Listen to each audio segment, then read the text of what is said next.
जय हिंद मित्रांनो, आपल्या यूट्यूब चॅनलवर मी सर्वांचं मनापासून स्वागत करत आहे। आजच्या व्हिडिओच्या माध्यमातून आपण पवित्र पोर्टल मार्फत शिक्षक भरतीकरिता पुणे शिक्षण आयुक्त कार्यालयासमोर जे आंदोलन उपोषण चालू आहे त्या उपोषणाचा आढावा आपण घेणार आहोत। त्या ठिकाणी नेमक्या कोणकोणत्या प्रकारच्या ॲक्टिव्हिटी चालू आहे आणि सरकारची उदासीन भूमिका कोणत्या प्रकारे आपल्याला दिसून येत आहे त्याविषयी आपण सविस्तर माहिती या व्हिडिओच्या माध्यमातून जाणून घेणार आहोत। परंतु तत्पूर्वी आपण जर चॅनलवर नवीन असाल तर आमचं चॅनल सबस्क्राइब करा, साईडचा जे बेल आयकॉन आहे त्याला देखील प्रेस करा, जेणेकरून शिक्षक भरतीच्या संदर्भामधल्या कोणत्याही माहितीची अपडेट आपल्याकडून मिस होणार नाही। चला तर मित्रांनो, तुम्हाला ऑलरेडी आपण कल्पना दिल्याप्रमाणे कालच्या तारखेपासून DTED BEd स्टुडंट असोसिएशन यांच्या बॅनरखाली पुणे शिक्षण आयुक्त कार्यालयासमोर शिक्षक भरती 2023च्या संदर्भामधल्या जवळजवळ 5 महत्त्वाच्या मागण्या घेऊन या ठिकाणी आंदोलन उपोषण सुरू आहे।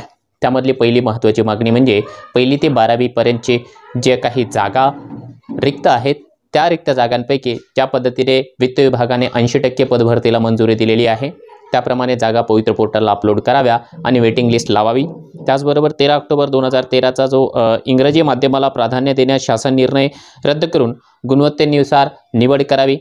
तिसरी मागणी अतिरिक्त असणाऱ्या प्रवर्गाचा प्रश्न मार्गी लावून सर्व प्रवर्गांना योग्य न्याय देण्यात यावा।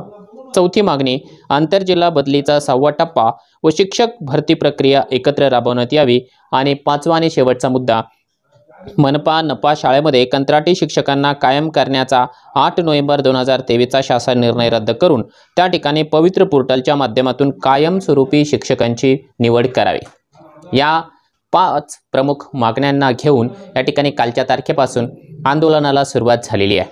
परंतु मित्रांनो, अनफॉर्च्युनेटली ज्या पद्धतीने आपल्यासोबत शासन जे आहे खेळ खेळतो आहे त्या गोष्टीची पुनरावृत्ती आपल्याला कालच्या तारखेला पुन्हा एकदा पाहायला मिळालेली आहे। खऱ्या अर्थाने जेव्हा आंदोलन होतं सर्वसामान्य बेरोजगारांच्या वतीने त्यावेळेस त्याची दखल लवकरात लवकर घेतली जाणे हे प्रकर्षाने व्हायला पाहिजे, परंतु तसं होताना आपल्याला या ठिकाणी दिसत नाही। काल दिवसभर आपल्या अभियोग्यताधारकांनी आयुक्त कार्यालयासमोर उपोषण केलं, आंदोलन केलं, परंतु त्या गोष्टीची दखल शासनाकडून प्रशासनाकडून घेण्यात आलेली नाही। ही एक दुर्दैवी बाब आहे। आणि खऱ्या अर्थाने मित्रांनो, मी तुम्हाला आता पाठीमागे दाखवत असल्याप्रमाणे या ठिकाणी अभियोग्यताधारकांनी सायंकाळी देखील आपल्या उपोषण स्थळी जे आहे मुक्काम करण्याचा निर्णय या ठिकाणी घेतलेला आहे। आणि ही महाराष्ट्राच्या इतिहासामधली जी आहे खूप क्वचित प्रसंग असतील की या पद्धतीने अभियोग्यताधारकांना रात्र जी आहे उपोषण स्थळी घालवावी लागत आहे। हे अतिशय मित्रांनो खऱ्या अर्थाने दुर्दैवी आहे। आपण पुरोगामी महाराष्ट्र म्हणतो, आपण फुले शाहू आंबेडकरांचं महाराष्ट्र म्हणतो आणि या फुले शाहू महाराज किंवा आपले छत्रपती शिवरायांच्या महाराष्ट्र राज्यामध्ये जर अशा प्रकारची वेळ सर्वसामान्य गोरगरिबांच्या विद्यार्थ्यांवर मुलांवर येत असेल तर ही निश्चितपणाने एक दुर्दैवी बाब आहे।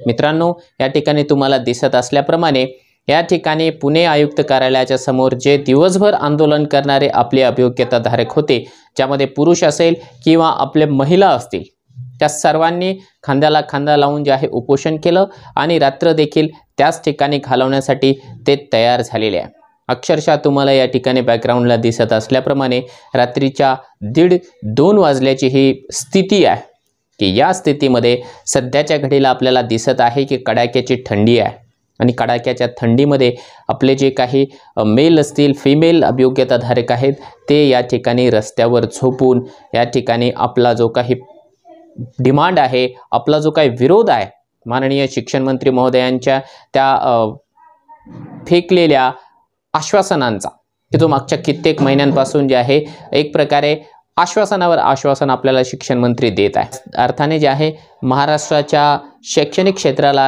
ही न शोभणारी गोष्ट आहे की अशा प्रकारचे जे महिला असेल पुरुष असेल रात्रीच्या वेळेला देखील या ठिकाणी रस्त्यावर कोणीही नसताना आंदोलन करत आहे। आणि विशेष म्हणजे या ठिकाणी जे आहे कोणत्याही प्रकारच्या पोलिसांचा बंदोबस्त देखील ठेवण्यात आलेला नाही। ही देखील एक त्यामध्ये दुर्दैवी बाब आहे। खऱ्या अर्थाने मित्रांनो, हे संपूर्ण चित्र बघितल्याच्या नंतर माझं मन हे हेलावून गेलेलं आहे।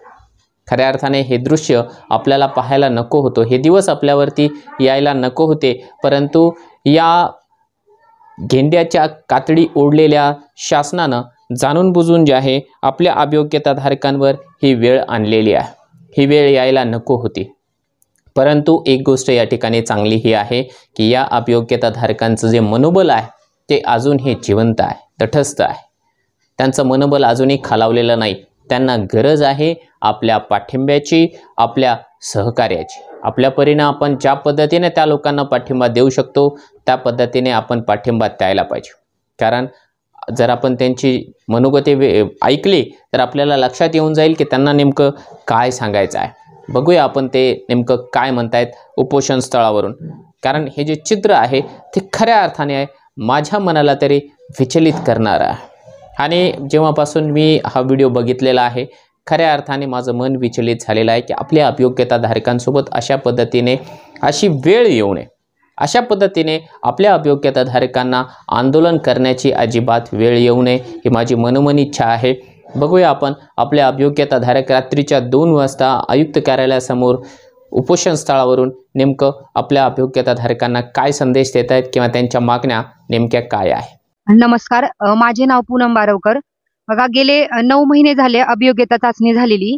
त्यानंतर त्या 9 महिन्याच्या काळामध्ये शासनाने फक्त रजिस्ट्रेशनची प्रक्रिया पूर्ण केली आहे आणि आपल्या 67,000 जागा या शिक्षकांच्या रिक्त आहेत। त्यातल्या 80% भरण्याची वित्त विभागाची परवानगी असून सुद्धा शासनाने आणखी कुठलीही प्रोसेस किंवा याची भरतीची कुठलीही प्रक्रिया सुरू केलेली नाहीये। शासन आणि प्रशासन दोन्ही हे पूर्ण उदासीन आहे आणि आपले शालेय शिक्षण मंत्री केसरकर साहेब हे वेळोवेळी फक्त आश्वासन देतात, वेळोवेळी वेगवेगळे रोडमॅप देतात आणि त्या रोडमॅप एकदाही तो रोडमॅप त्यांनी फॉलो केलेला नाहीये। आणि त्यांच्या या अशा परिस्थितीमुळे आज इथं आम्हाला महिलांना एवढ्या रात्री एवढ्या संध्याकाळी इथं एकही आम्हाला पोलीस संरक्षण सुद्धा मिळालेलं नाहीये। इथे एकही पोलिसाचा एकही अधिकारी नाहीये। आमची दखल एकाही लोकप्रतिनिधींनी एकाही अधिकाऱ्याने घेतलेली नाहीये। आम्ही आमचं घरदार सोडून इथं आज रात्रीच्या असे फुटपाथवर झोपण्याची वेळ ही फक्त शासन आणि प्रशासनामुळे आलेली आहे। मी शासन आणि प्रशासनाला एकच सांगू इच्छिते की जोपर्यंत आमच्या मागण्या मान्य होत नाहीत तोपर्यंत आम्ही इथून उठणार नाही। वेळ पडलीच तर आम्ही आमचा जीव इथे देऊ, पण आम्ही इथून उठणार नाहीत। या ठिकाणी आणखीन आमचे एक सहकारी आहेत, मॅडम असं रात्रीचे 1:30 वाजलेले आहेत आणि या ठिकाणी या आपल्या भगिनी म्हणजे रस्त्यावरती झोपलेल्या आहेत। नमस्कार, मी सौ आसावरी अतुल बाबर, मी कोल्हापूर जिल्ह्यातून आलेली आहे।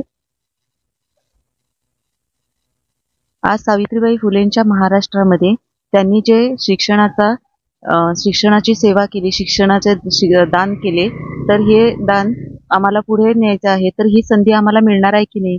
गेल्या बऱ्याच दिवसापासून नुसतं शिक्षण मंत्री घोषणा देत आहेत, नुसतं सांगत आहेत की शिक्षण भरती करणार आहे, पण अजून कुठली काहीच दिसत नाहीये। मग ही संधी आम्हाला मिळणार आहे की नाही किंवा शिक्षण भरती लवकर करणार आहेत की नाही? आमच्या ज्या मागण्या आहेत त्या लवकरात लवकर पूर्ण व्हाव्यात अशी विनंती आहे। धन्यवाद। या ठिकाणी आणखीन एक महिला आहेत, त्याही झोपलेल्या आहेत, पण त्यांची तब्येत बरोबर नाही आहे। खरं तर त्या हॉस्पिटलमधून आलेल्या आहेत, तरी सुद्धा आज त्या टॅबलेट घेऊन त्या ठिकाणी झोपलेल्या आहेत। म्हणजे तब्येत बरोबर नसताना सुद्धा त्या या ठिकाणी उपस्थित आहेत। या ठिकाणी आपले आणखीन काही सहकारी आहेत। सर, तुम्ही कुठून आलात? नमस्कार, मी लातूरवरून आलोय आणि माझ्यासोबत संपूर्ण महाराष्ट्रातले अभियोग्यताधारक आलेले आहेत आणि आम्ही शिक्षक भरती तात्काळ करावी या एकाच मागणीसाठी इथं बसलेलो आहेत। तर मित्रांनो, अशा प्रकारे आपण बघितलेलं आहे की त्या ठिकाणी अभियोग्यताधारक जे आहेत त्यांची मनोगती एक्झॅक्टली काय आहे। खऱ्या अर्थाने महाराष्ट्रासारखं जे पुरोगामी राज्य आहे, जो की स्वतःला प्रगत समजतो, त्या ठिकाणच्या राजकारण्यांच्या नाकर्तेपणामुळे महाराष्ट्राचा जो शैक्षणिक दर्जा आहे तो खालावलेला आहे। हे जे अभियोग्यताधारक तुम्हाला या ठिकाणी रोडवरती झोपलेले दिसत आहेत हे उच्च शिक्षित आहे। त्यांच्यापैकी सर्वच उमेदवारांचं जे आहे TET पास असेल, टेट असेल, DED, BEd, DTEd, त्याच्यानंतर TIT, graduation, post graduation, even net set देखील हे अभियोग्यताधारक पास आहेत। अशा उच्च शिक्षित असलेल्या उमेदवारांना रोडवर झोपण्याची वेळ येते आहे हे खऱ्या अर्थाने दुर्दैवीच आहे। मित्रांनो, हे पाहून खऱ्या अर्थाने माझंही मन हेलावून गेलेलं आहे। माझी तुम्हा सर्वांना या व्हिडिओच्या माध्यमातून एकच विनंती असेल की आपल्याकडून जे काही शक्य असेल त्या पद्धतीने या आंदोलनाला पाठिंबा देण्यासाठी प्रयत्न करा। स्वतः जर का उपस्थित राहू शकत असाल तर उपस्थित राहा किंवा जर तुम्हाला उपस्थित राहणं होत नसेल तर किमान या आंदोलनाच्या संदर्भामध्ये ज्या काही बातम्या असेल, जे काही फोटोज असेल, पोस्ट असतील, त्या तरी किमान व्हायरल करून सरकार दरबारापर्यंत ते पोहोचवण्यासाठी निश्चितपणाने प्रयत्न करा.